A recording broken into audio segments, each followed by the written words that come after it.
Welcome to Cross Transformation. It's Mariam here, and today I'm going to be talking to you about attachment trauma and depression. In today's video, we want to understand how our attachment trauma may result in the experience of depression.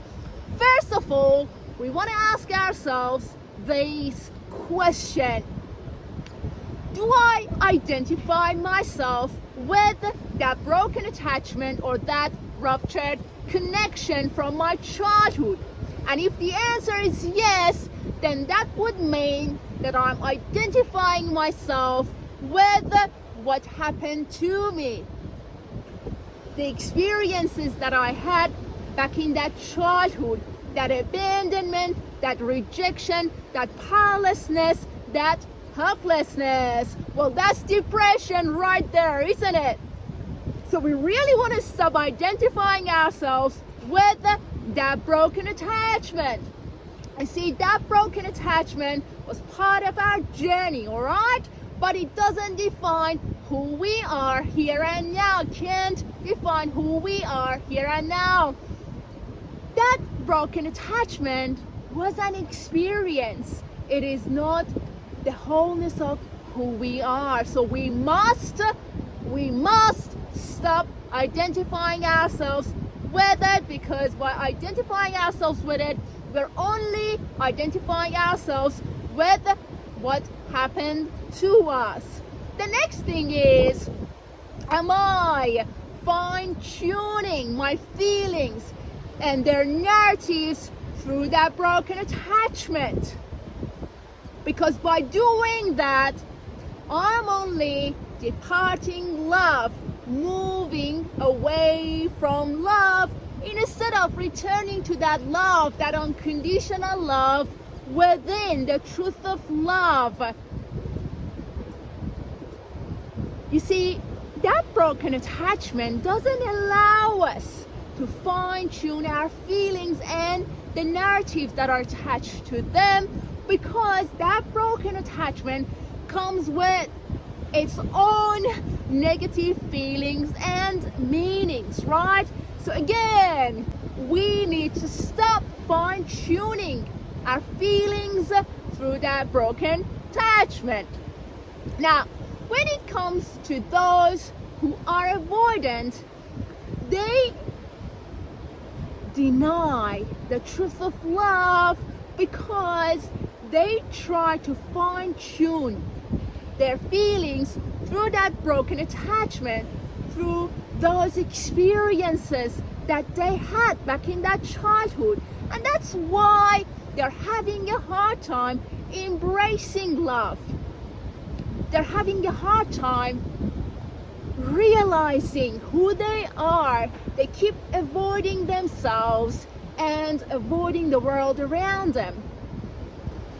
I was quite avoidant, and the bottom of it was the feelings of disgust, and I didn't know how to heal that feeling, because the whole time I was trying to fix it through that attachment, through those feelings that were sitting there, right?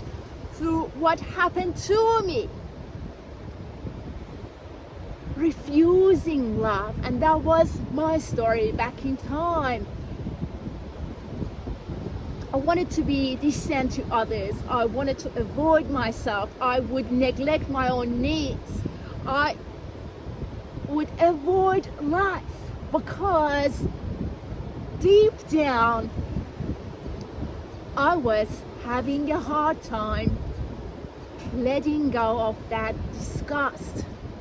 I was feeling disgusted with myself because of what happened to me.